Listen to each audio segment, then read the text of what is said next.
आपके जीएल के जीतने के चांसेस काफ़ी हद तक बढ़ जाएंगे। बट गलती तो गलती होती है और उन गलतियों की वजह से पॉइंट्स में आपकी दिक्कत आती है। और शायद मैं टॉप 100 में भी आ गया हूँ। बहुत बड़ी गलती कर देते हैं कि यार फेवरेट को ही कैप्टन बनाऊंगा, तो बेसिकली आपका कैप्टन कुछ नहीं कर पाता, 0 पॉइंट्स पर खत्म। प्लेयर का परफॉर्मेंस, उसके रीसेंट स्टैट्स, नॉर्मल आदमी अगर चाहे तो जरूर आधा एक घंटा बैठकर ये सारी इन्फॉर्मेशन निकाल सकता है, प्लस वो एक परफेक्ट फाइनल टीम बना सकता है अपने जीएल के लिए। हाँ, इंडिया का लॉस हुआ था, लेकिन उस दिन काफी ऐसे लोग बैठे थे जिनका फैंटेसी के मामले में बहुत अच्छा फायदा होता, क्योंकि उन्होंने पहले ही गेस कर लिया था कि ऐसा कुछ होने वाला है और करोड़ों छापे थे उस इकलौती रात में।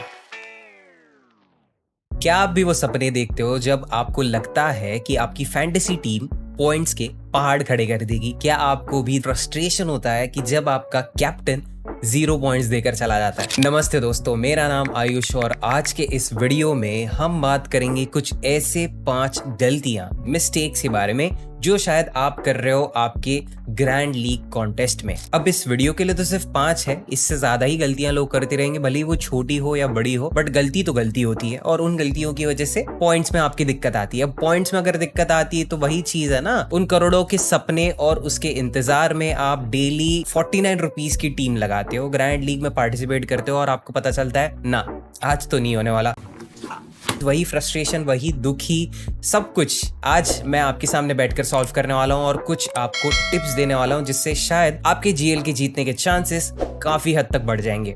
अब ग्रैंड लीग ना एक इमोशन है, पता है कैसे? अगर आप ग्रैंड लीग में पार्टिसिपेट करते हो, शुरुआत की मैच मतलब फर्स्ट इनिंग्स में आप देखते हो कि अरे बाप रे, मैं तो लीड कर रहा हूँ, काफी अच्छे पॉइंट्स मेरे बन गए हैं और शायद मैं टॉप 100 में भी आ गया हूँ, तो तभी आपके इमोशंस कैसे रहेंगे? एक हैप्पी और एक एक्साइटमेंट आपके पास रहेगी। और वही आप अगर देखो कि आपकी टीम बहुत खराब मार खा रही है, आपने जिसको कैप्टन बनाया था, मान के चले केएल राहुल को या फिर रोहित शर्मा को, दोनों के दोनों आउट हो गए या फिर दोनों की तरफ से कुछ खास आपको पॉइंट्स नहीं मिले, तो बेसिकली आपका कैप्टन कुछ नहीं कर पाता, 0 पॉइंट्स पर खत्म। अब आगे उससे आप एक्सपेक्ट कर ही नहीं सकते, तो वहां पर आपको कैसा फील होगा? आप 4-5 गालियां भी दे दोगे, लेकिन कल जाकर आप वो भूल भी जाओगे क्योंकि वो प्लेयर आपका फेवरेट प्लेयर है। तो ऐसे ही काफी इमोशंस आपके दिल में घूमते रहते हैं और उन इमोशंस की वजह से आप शायद कुछ गलतियां कर बैठते हो। अब तुम बोलोगे कि आयुष भाई ये तो होना ही है, हमको बुरा भी लगेगा, अच्छा भी लगेगा, अगर जीत गए तो तुमको पार्टी भी दे देंगे, वो तो चलो बात की रही। लेकिन हाँ, ये सबसे पहली गलती है जो एक फैंटेसी प्लेयर करता है अपने जीएल कॉन्टेस्ट में। इमोशंस को आपको पहले नहीं आने देना, और ये इमोशंस में मैच शुरू होने के बाद की नहीं, मैं शुरू होने के पहले की बात कर रहा हूँ। जी हाँ, शुरू होने के पहले मतलब आप जब जीएल की टीम बनाते हो तो आपके इमोशंस रहते हैं आपके फेवरेट प्लेयर्स की तरफ। और वो प्लेयर्स कौन है? बड़े बड़े प्लेयर्स, विराट कोहली, रोहित शर्मा और ऐसे बड़े बड़े नाम, चाहे वो फॉरेन का प्लेयर हो या इंडियन प्लेयर हो, सबके अपने अपने फेवरेट्स होते हैं। और लोग बहुत बड़ी गलती कर देते हैं कि यार मैं फेवरेट को ही कैप्टन बनाऊंगा, मैं फेवरेट को ही वाइस कैप्टन बनाऊंगा, क्योंकि यार मैं फॉलो ही उसको इसलिए करता हूँ, उस फेवरेट प्लेयर को, क्योंकि उसका परफॉर्मेंस ही उतना तगड़ा आता है। उन इमोशंस के चक्कर में, उन फीलिंग्स के चक्कर में, वो दिल के डिसीजन जो आप लेते हो ना, वहां पर आपकी सबसे बड़ी गलती होती है, क्योंकि आपके सामने उनके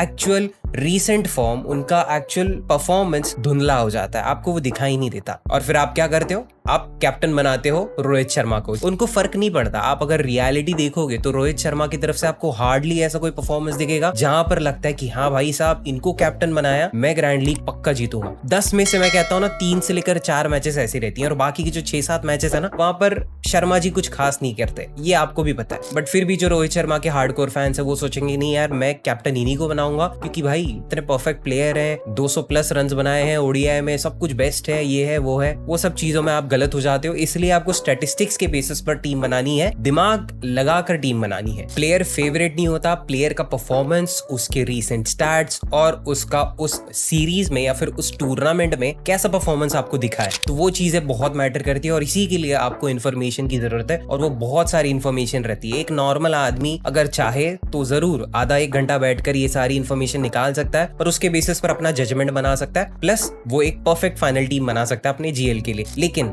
अगर जिसके पास टाइम नहीं है तो उन्हीं के लिए ये फैंटेसी चैनल चल रहे हैं ना, जैसे कि मैं आपको स्टैटिस्टिक्स देता हूँ, मैं सारी चीजें आपको बताता हूँ, कौन सा प्लेयर कहाँ, कैसे, कब, सब कुछ। तो वही चीज है, आपको मल्टीपल फैंटेसी चैनल फॉलो करने की जरूरत नहीं है। एक आध दो भी कर लोगे जो आपको रिलायबल लगते हैं तो आप डेफिनेटली उनको फॉलो कर लेना, जैसे कि मैं। दूसरी सबसे बड़ी गलती, वेदर और पिच रिपोर्ट वक्त और जगह के अनुसार आपको अपने डिसीजन लेना है। ये फैंटेसी क्रिकेट जैसा मन मौसम नहीं है जो बदलता रहता है, क्योंकि मौसम और पिच को आप बिल्कुल मजाक में नहीं ले सकते। इससे आपकी जीतने के चांसेस काफी हद तक चेंज हो सकते हैं, क्योंकि आपको अगर बादल दिखाई दे तो आपको जगह देनी पड़ेगी पेसर्स को, और अगर आपको पिच ड्राई मिले स्पिनर्स को आपको जगह देनी पड़ेगी। अब चलो मैं एक एग्जांपल देता हूं तुमको। 2023 का वर्ल्ड कप याद है सबको? याद तो होगा ही, कैसे भूलोगे तुम लोग। शुरुआत की 10 मैचेस की एनालिसिस मैंने की थी और वो आपके साथ मैं शेयर करूंगा मेरे 5वें मिस्टेक के बारे में बात करते हुए। लेकिन उसी के साथ अगर मैं आपको बताऊं ना, तो पिच रिपोर्ट बहुत मैटर करता है। तो देखो, सबसे पहला मैच जब हुआ था इंडिया वर्सेस किसके साथ हुआ था? ऑस्ट्रेलिया के साथ। वहां पर इंडिया ने इतनी आसानी से उनके विकेट्स खा लिए और काफी हद तक इंडिया ने डोमिनेट किया था। तो वहां पर पिच जो थी वो काफी फेवरेबल थी हमारे पेसर्स के लिए। फिर सीधा बढ़ते हैं फाइनल्स की तरफ। अब फाइनल्स में क्या हुआ? जब ऑस्ट्रेलिया की बॉलिंग चल रही थी तो काफी अच्छी उनको हेल्प मिली उस पिच की तरफ से। पेसर्स को काफी अच्छा फायदा मिला क्योंकि पिच उतनी स्लो नहीं थी। बट जैसे ही शाम होते आई और ड्राई होती गई वो पिच और स्लो हो गई, इंडियन पेसर्स को कुछ खास स्कोर करने नहीं मिला, ना ही स्पिनर्स कुछ खास उखाड़ पाए। तो वही दिक्कत है, सब लोगों ने यही गालियां दी थी कि पिच की वजह से एक बहुत बड़ा नुकसान हुआ था इंडियन क्रिकेट टीम का। हाँ, इंडिया का लॉस हुआ था, लेकिन उस दिन काफी ऐसे लोग बैठे थे, जो मुझे भी पता है, जिनका फैंटेसी के मामले में बहुत अच्छा फायदा होता, क्योंकि उन्होंने पहले ही गेस कर लिया था कि ऐसा कुछ होने वाला है शाम होते होते, क्योंकि ओडीआई मैच है, पूरा दिन निकल जाएगा। T20 मैच है नहीं कि 3 घंटे में ज्यादा कुछ फर्क नहीं पड़ता पिच को। और वो जो लोगों ने गेस कर लिया था कि क्या दिक्कतें आएंगी इंडिया की टीम को, उन्होंने उस हिसाब से अपनी टीम बनाई थी और करोड़ों छापे थे उस इकलौती रात में। अब तीसरी गलती रहेगी मॉकअप टीम्स। अब ये फैंटेसी की दुनिया में ना आप 2 टाइप के प्लेयर बन सकते हो, या तो आपको बहुत घाई रहती है या तो आप बहुत ही आलसी हो। अब वो घाई करने वाले कौन रहते हैं? वो पहले ही एक टीम बना लेते हैं। वो सोचते हैं कि टाइम मिला है तो एक काम कर लेता हूँ, फटाक से टीम बना लेता हूँ, ये 11 प्लेयर ऐड कर लूंगा, वो कॉन्टेस्ट ज्वाइन कर लेंगे और पैसा डुबा देंगे, बात खत्म। जो आलसी लोग रहते हैं या फिर जो आलसी फैंटेसी प्लेयर्स हैं, वो क्या करते हैं पता है ना, कि इन्फॉर्मेशन उनके पास काफी अच्छी है, सब कुछ सही है, लेकिन घाई में एक आध प्लेयर का वो गलती कर देते हैं, इसको उसको मतलब ना गलत पिक कर लेंगे, तो वहां पर आप पूरा मार खा जाओगे। आपका एक प्लेयर भी अगर गलत पिक हो गया, आपका कैप्टन पिक अगर गलत हो गया ना, बस उस दिन आप तकिया लेकर सो जाओ, क्योंकि कैप्टन पिक अगर आपका गलत हो गया ना, तो वहां पर आपको कोई बचाने नहीं वाला। तो उनसे मेरी यही एक रिक्वेस्ट या फिर एक सजेशन मान लो आप, कैसा है, आपको वो दोनों सेगमेंट, मतलब एक आलसी और एक घाई करने वाले फैंटेसी प्लेयर का सेंटर, मतलब उनके बीच का होना है। आपको मल्टीपल मॉकअप टीम्स बनानी है। अब मैं आगे आपको बताऊंगा कि मॉकअप टीम में क्या आपको सेट करना है, कैसे आपको बनानी है। लेकिन हाँ, आपको मॉकअप टीम पहले बनानी पड़ेगी, लेकिन उससे भी ज्यादा इंपॉर्टेंट है उस मैच का टॉस। अब टॉस जब होता है, आपको भी पता है कौन सी टीम स्ट्रांग होती है और कौन सी टीम वीक। जाहिर सी बात है, इंडिया और अगर आप ऑस्ट्रेलिया को कंसिडर करते तो एक पॉइंट पे आप बोलोगे कि हाँ ऑस्ट्रेलिया स्ट्रांग है, इंडिया उतनी स्ट्रांग नहीं है। नहीं, अगर इंडिया और ऑस्ट्रेलिया का मैच हो रहा था, स्टार्टिंग की कुछ मैचेस में आपने देखा, ये चीज बाजू में रखते हैं कि इंडिया को पिच का दिक्कत हुआ था कि अगर सारी 99% मैचेस अगर इंडिया जीत सकती है, वो भी इतनी आराम से, तो फिर मुझे लगता है इंडिया स्ट्रॉन्गेस्ट टीम थी वर्ल्ड कप के लिए, और ऑस्ट्रेलिया उतनी स्ट्रांग नहीं है। तो फिर मेरा डिसीजन आसान हो गया। जब टॉस होगा, मुझे पता चलेगा कि इंडिया पहले बैटिंग कर रही है या फिर इंडिया पहले बॉलिंग कर रही है, तो उस हिसाब से मैं 2 वेरिएशंस बनाऊंगा, वो मॉकअप टीम होती है। अब वहां पर मैं क्या करता हूं, अगर इंडिया पहले बैटिंग करती है तो मैं इंडिया के स्टार्टिंग के बेस्ट 4 प्लेयर ऐड करूंगा, क्योंकि वो ओपनिंग बैट्समैन भी रहेंगे और आप कह सकते हो टॉप ऑर्डर बैट्समैन रहेंगे। इंडिया के टॉप 3 बॉलर्स में ऐड करूंगा, उनमें से ऑलराउंडर भी कोई हो सकता है या फिर कोई पक्का बॉलर हो सकता है। तो फिर ऐसे कुछ टॉप बॉलर्स और टॉप बैट्समैन आपने ऐड कर दिए, तो फिर आपकी टीम सॉर्टेड। ऐसे कुछ 7 प्लेयर्स आपको डिसाइड करने हैं वो कौन है, उनको ऐड करना है अपनी टीम में, और बचे हुए प्लेयर्स को जो कि रहेंगे अपने वीक टीम के, तो उनके बैट्समैन और ऑलराउंडर्स को आपको ऐड करना है। देखा जाए तो मैक्सिमम प्लेयर्स में इंडिया के ऐड कर रहा हूँ, क्योंकि मुझे पता है इंडिया डोमिनेट करने वाली है, मैक्सिमम रन्स इंडिया निकालेगी, मैक्सिमम विकेट्स इंडिया निकालेगी, तो उस हिसाब से मेरे मैक्सिमम फैंटेसी पॉइंट्स बन नहीं है। तो वही चीज है,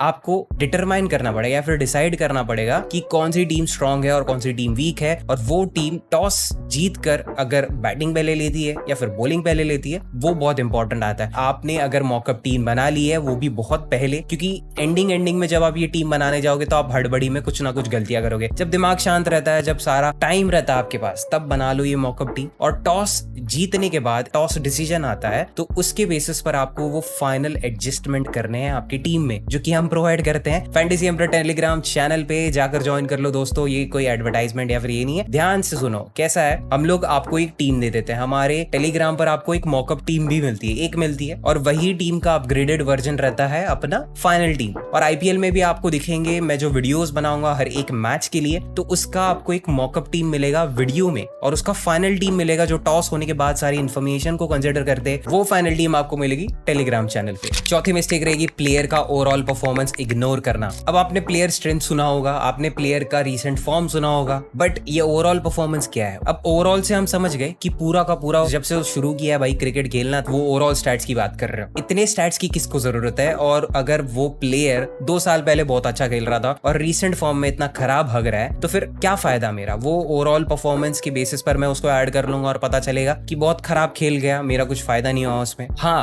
आप एक पॉइंट पे ये चीज पे सही हो सकते हो, लेकिन मेरी बात सुनो, मैं क्या कहता हूँ कि अगर एक प्लेयर है, ठीक है, वर्ल्ड कप में भी मैंने आपको ये चीज प्रूव करके दिखाई थी, कुशल परेरा, इनको श्रीलंका की एक मैच में किसी ने ऐड नहीं किया था, किसी ने भी नहीं। और लाइव स्ट्रीम पे मैंने बोला था कि यार कुशल परेरा पे कोई ध्यान नहीं दे रहा है। और तुमने काफी यूट्यूबर्स से, जिनके आपने बोलते हैं ना जीएल टिप्स वाले वीडियो, अगर आपने देखे हो तो एक सबसे कॉमन पॉइंट रहता है, जो कि है लोएस्ट सिलेक्टेड प्लेयर पे आपको ज्यादा ध्यान देना है। मतलब सिलेक्शन परसेंटेज रहता है, कितने परसेंटेज लोगों ने इस प्लेयर को एक्चुअली पिक किया है, और पिक किया है तो कितने परसेंटेज लोगों ने इसको वाइस कैप्टन बनाया। अब वो परसेंटेज से काफी हेल्प होती है। 2 से लेकर 3 प्लेयर ऐसे ऐड करने हैं जिनको 30% लोगों से भी कम लोगों ने पिक किया हो, और वैसे प्लेयर को आपको टीम में ऐड करना। और उस टाइम उस मैच में कुशल परेरा का मुझे याद है 12% था, तो डेफिनेटली मैंने ऐड किया। उस वक्त लाइव स्ट्रीम पे थे, उन सभी को बताया कुशल परेरा को ऐड करो, और हो सके जो रिस्क टेकर है अपने लाइव स्ट्रीम पर, उन सभी को मैंने बताया कि भाई साहब वाइस कैप्टन बनाना है, बना डालो। और मैच के एंड तक पता चला कि कुशल परेरा ने 70+ रन बनाए हैं, और काफी अच्छा फायदा हुआ था, क्योंकि उस दिन चरित्र श्रीलंका नहीं थे, और फिर कुशल मेंडिस ने कुछ खास नहीं खेल के दिखाया। As a wicket keeper 20-30 point उनकी तरफ से थे, लेकिन बैटिंग के हिसाब से पूरे फ्लॉप हो गए थे। तो कुशल परेरा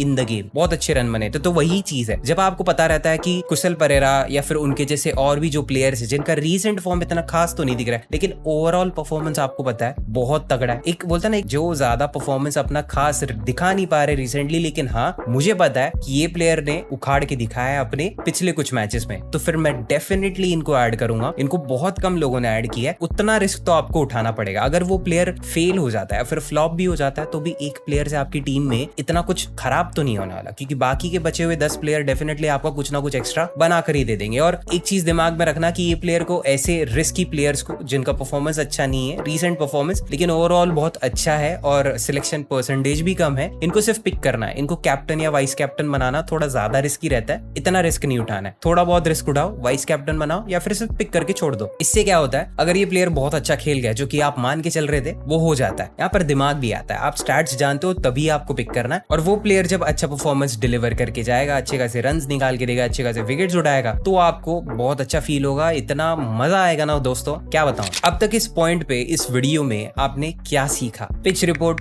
काफी जरूरी है, उससे आपको हेल्प मिलती है कि कौन से बॉलर को आपको ऐड करना है, फिर बॉलर नहीं बैट्समैन को आपको ऐड करना, क्योंकि बैटिंग पिच है या फिर बॉलिंग पिच है, वो चीजों में आपको हेल्प होती है। फिर आपने समझा कि वेदर रिपोर्ट भी बहुत इंपॉर्टेंट है, क्योंकि उससे आपके बॉलर्स में भी एक्चुअली चेंजेस आ सकते हैं, पेसर ऐड करना है या स्पिनर ऐड करना है। फिर आपने समझा कि प्लेयर का ना ही सिर्फ रीसेंट फॉर्म, लेकिन उसके ओवरऑल परफॉर्मेंस पे भी आपको ध्यान देना है। और मैंने आपको ये भी बताया कि कैसे आपको अपने दिमाग का यूज करना है, दिल का नहीं। आपको ओवरऑल स्टैटिस्टिक्स यूज करने हैं, ना ही सिर्फ प्लेयर बहुत तगड़ा खेलता है, भेड़ चाली नहीं करनी कि सब लोग इसको पिक कर रहे हैं तो मैं भी पिक करूंगा, वैसे नहीं करना है। इतना सब कुछ आप समझ गए हो, इतना काफी नहीं है और कभी काफी नहीं रहेगा, क्योंकि मेरा जो अगला मिस्टेक है, 5वां मिस्टेक, वो काफी लोग करते हैं, जो कि है सीरीज या फिर टूर्नामेंट को एनालाइज नहीं करना। अब आयुष भाई ये बहुत ज्यादा हो रहा है, बहुत ज्यादा हो रहा है यार। पूरे टूर्नामेंट, पूरे सीरीज को एनालाइज करते बैठेंगे तो यार टीम कब बनाएंगे, कब हम जीतेंगे, कब पैसा कमाएंगे, क्या करेंगे, मतलब समझ में नहीं आ रहा हमको। रिलैक्स, मैं आपको बताता हूँ 2023 का वर्ल्ड कप, वही आपके साथ मैं शेयर कर सकता हूँ, क्योंकि अभी सबसे बड़ी मैच अगर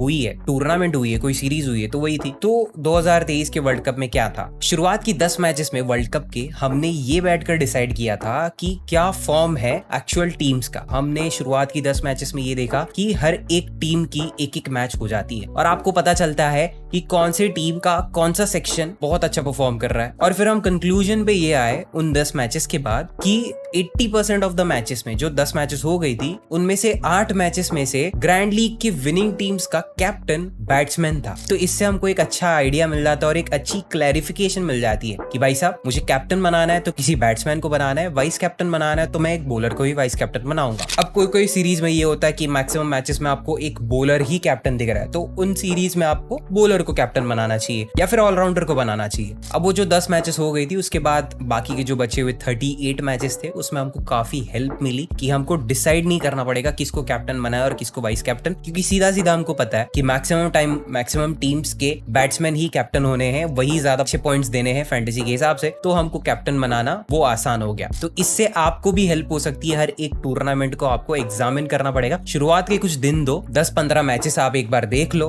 तब तक आपको छोटे छोटे कॉन्टेस्ट में ज्वाइन होना पड़ेगा, थोड़े थोड़े पैसे लगाने पड़ेंगे, थोड़ा कम रिस्क लेना। बट आप एक बार जब समझ जाओगे, आपके हाथ में सारी इंफॉर्मेशन रहेगी, तब जाकर आप अच्छा खासा रिस्क उठाना और तब जाकर आपके डिसीजंस सही होंगे। तो यही थे कुछ 5 मिस्टेक्स, मेरे हिसाब से ये ज्यादा इंपॉर्टेंट थे। दोस्तों जो अभी भी इस पॉइंट पर देख रहे हैं, कमेंट करके ये बताना कि क्या आपको पार्ट 2 चाहिए। ये तो सिर्फ 5 थे, आगे मैं कुछ और 5 मिस्टेक्स आपके सामने रख सकता हूँ और उससे भी आपको काफी हेल्प हो सकती है। तो कह सकते हो आप ये पार्ट 1 वीडियो है। पार्ट 2 वीडियो की अगर आपको जरूरत रहेगी तो प्लीज कमेंट सेक्शन में आप ये बता सकते हैं। और वीडियो पसंद आया ना ये वाला, तो एक लाइक बन सकता है आपकी तरफ से, सब्सक्राइब करना ताकि आप आगे के ऐसे ही टिप्स एंड ट्रिक्स वाले वीडियोस मिस ना करो, ताकि आप आगे आने वाले आईपीएल सीजन 2024 के लिए रेडी रहो। और उसके बाद तुरंत वर्ल्ड कप 2024 भी आने वाला है, तो भाई साहब मजे ही मजे अपने, क्योंकि मैचेस उतनी सारी हैं, सारी की सारी T20 हैं और रपा रप पैसे छापने अपन को, डेली बेसिस पर अपन को अच्छा खासा प्रॉफिट बनाना है। और एक आध अगर लॉस भी हो जाए तो टेंशन मत लो, फैंटेसी एम्परर बैठा है, वो सब कुछ हम कवर करेंगे। इन्वेस्टमेंट स्ट्रेटेजी भी मैंने दी है अपने टेलीग्राम चैनल पे, डिस्क्रिप्शन में मैंने सबसे पहले लिंक रखी है, वहां पर आप क्लिक कर सकते हो और वो इन्वेस्टमेंट प्लान चेक कर सकते हो। काफी आसान शब्दों में लिखा हुआ है, पढ़ोगे तो आपको समझ में आ जाएगा कि कैसे वो रूल्स को आप अप्लाई करके आपके लॉस को कवर कर सकते हो या फिर लॉस होने से बचा सकते हो। ठीक है, तो बस आज की इस वीडियो के लिए इतना ही था। थैंक यू सो मच दोस्तों for watching till the end and I will see you in the next one. Bye bye, take care.